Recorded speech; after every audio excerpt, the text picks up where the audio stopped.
So I wanted to talk about WWE NXT official Drake Wuertz because this is a situation that's been going on for a while now in terms of his political beliefs and his views outside of the ring. And now that they feel like they've kind of been crossing over into the world of WWE and NXT for a while now, and certainly fans, and I think it's something that's worth talking about because it's something that's in the news at this point. So according to a report by Fightful Select, WWE official referee Drake Wuertz was suspended earlier this year and had his job duties released or reduced significantly in recent months. Now, previously, Drake Wuertz served as the head referee in NXT. That role now currently belongs to Daryl Sharma. I believe also he had something to do with booking enhancement talent, that kind of stuff as well for the Black and Gold brand too. Now, after WWE suspended Wuertz earlier this year, he was for a, quote, short period of time not allowed to re-enter the Capitol Wrestling Center, the WWE Performance Center, where they obviously tape all of the episodes of NXT on the USA Network, and of course where they train their talent. That's important as well. Now, WWE officials were reportedly, quote, horrified after reading an article by David Bixenspan on Wuertz that was published last November titled WWE Appears to Have a Drake Wuertz Problem. That the article spotlighted Wuertz's alleged support for far right-wing groups and baseless QAnon conspiracy theories. I mean, this is really heavy stuff here, and it gets worse.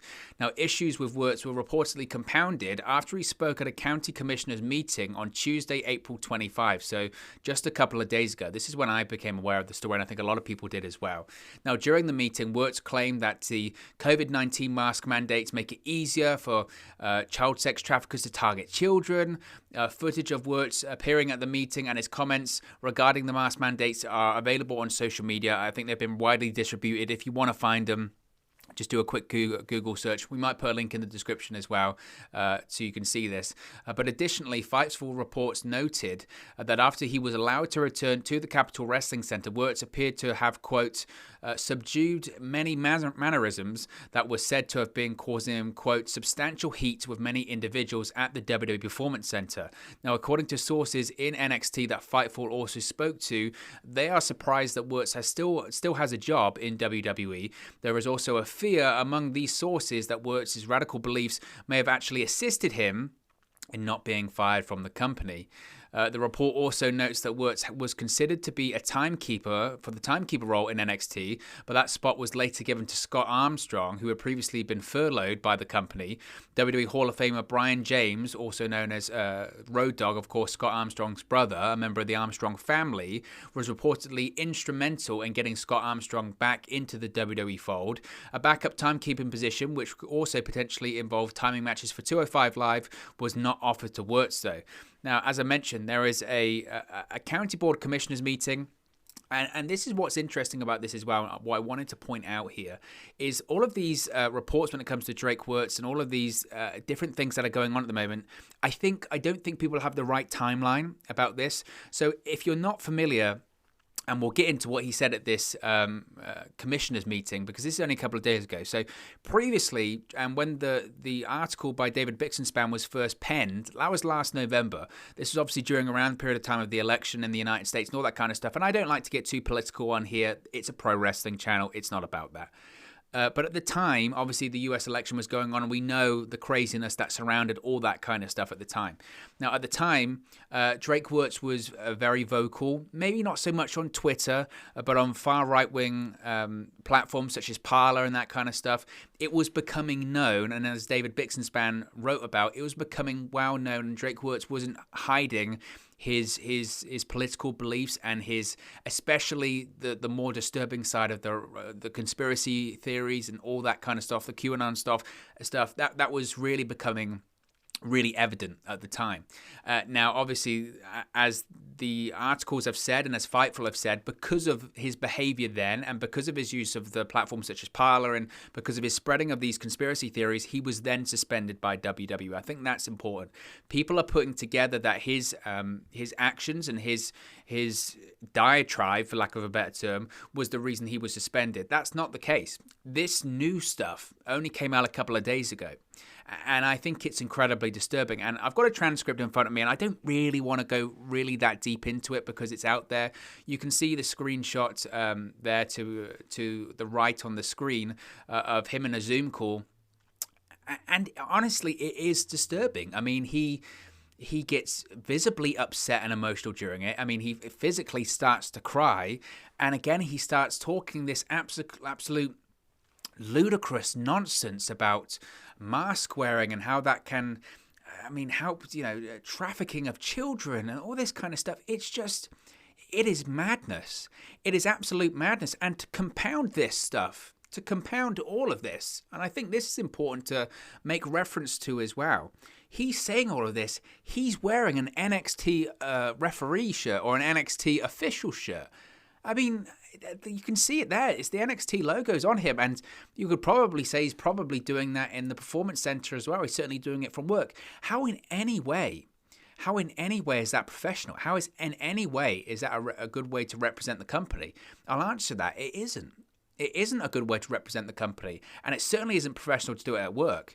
Now, and I said this about Jackson Riker when it was and to be honest, the Jackson Riker situation, he endorsed the previous president of the United States at the time during a very highlighted period and a very contentious period last year. And he got a lot of heat for that, in my opinion, rightfully so.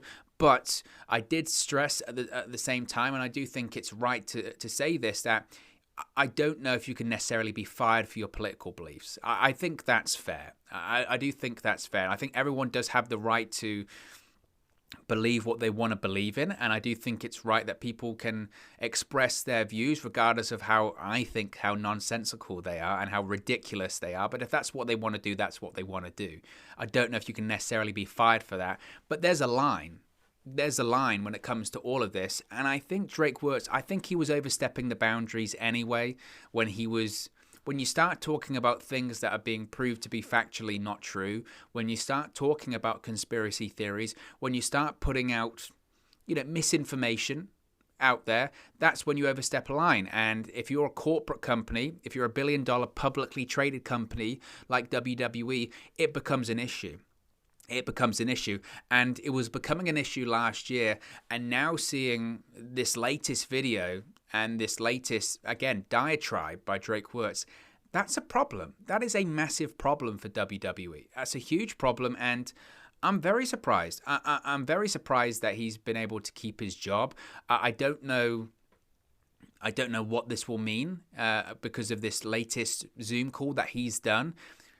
I would think it's probably a step too far. It's probably a step too far. And the way that WWE certainly can frame this is that this is a guy, as I mentioned, this isn't a guy doing this in his own time when he's off the clock or anything like that. By all accounts, he logged into this Zoom call around 5 p.m. At the time in Florida. And look, he's wearing an NXT official shirt. And I don't know if it's from the Performance Center, but at the very least, he's wearing WWE attire at that point. And once you're wearing that attire, you look like you're a representative of the company.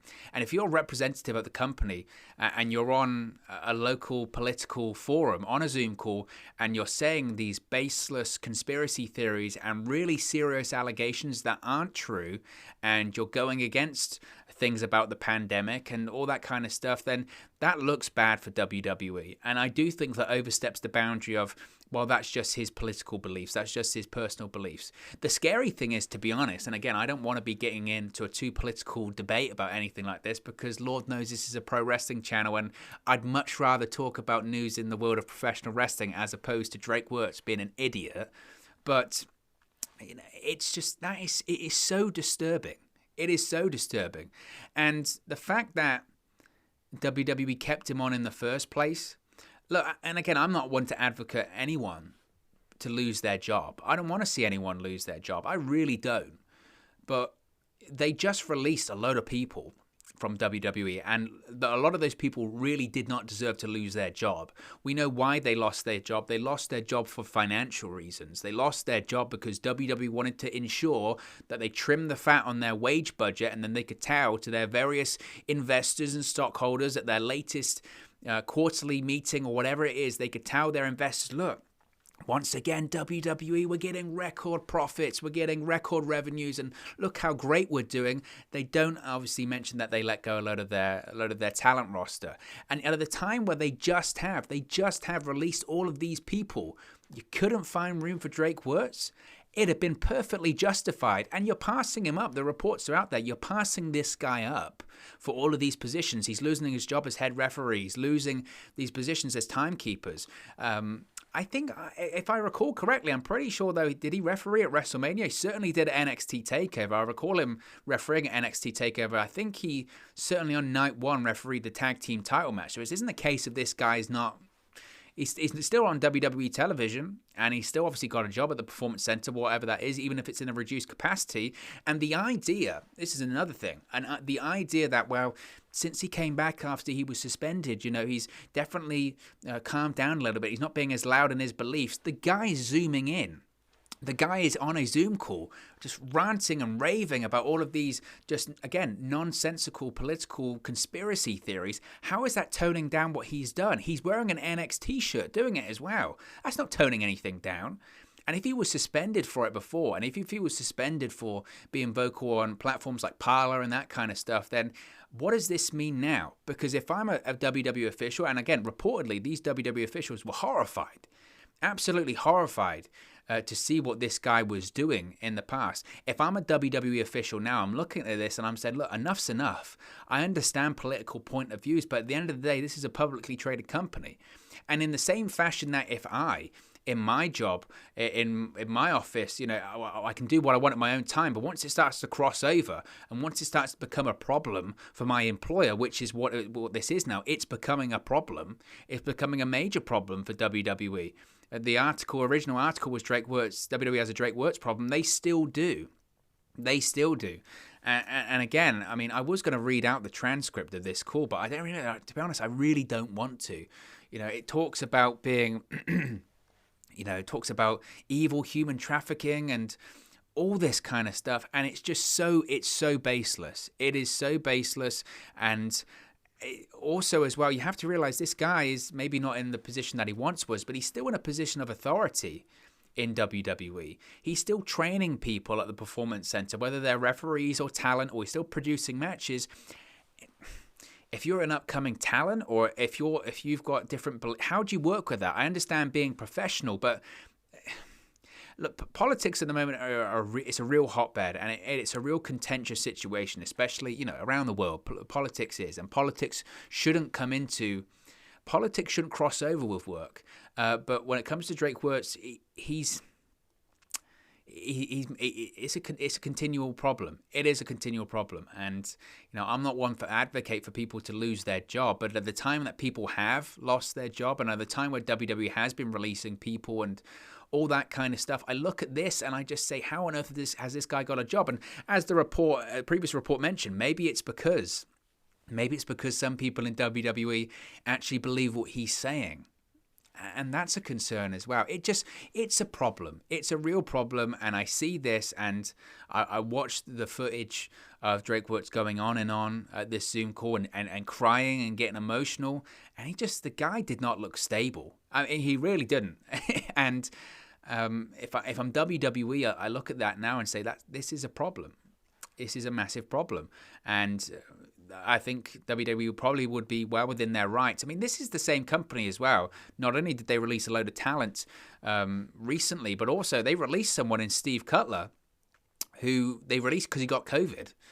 They released him because he contracted the virus. I mean, this is a guy, someone in a senior position in Drake Wuertz, who's going around trying to imply that the virus isn't real and they shouldn't wear masks and all that kind of stuff. Your company that you work for has a mask mandate at all of its tapings. Your company has regular testing at all of its, certainly for Raw and SmackDown. To get into the Thunderdome, you have to have a test and you have to wear a mask and you have to sanitize your hands. Yet you've got someone in your company advocating that shouldn't be happening and this is all a big conspiracy and all that kind of stuff. How is that good business? That's not being a good employee in the first place. So I saw that yesterday, and again, I wanted to talk about it because it's madness. It is absolute madness. And again, I don't want to advocate for anyone to lose their jobs, and I don't want to be that person who goes, get rid of him. But WWE, I think at this point, they don't have a choice. They really don't have a choice. And if this guy keeps his job during a period of time where people have lost their jobs for much, far, far less, then there's something really bad, something really wrong going on in WWE, in my opinion. But of course, as always, it's just one man's opinion. What are your thoughts on WWE NXT referee Drake Wuertz previously being suspended by WWE, but more recently, appearing on a Zoom call talking about baseless conspiracy theories to do with the pandemic? Let me know your thoughts in the comment section below.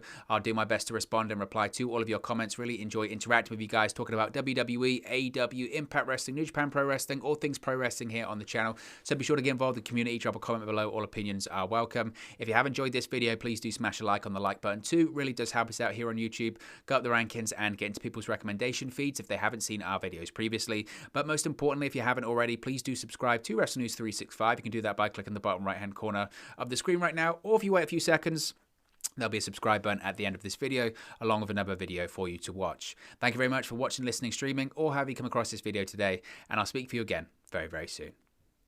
Hey guys, thank you for watching, listening, streaming, or however you come across this video today. Be sure to click on the video on the right there to watch our next video, or click the bottom there to subscribe, or the bottom right hand corner. Thank you very much, and I'll speak to you again very soon.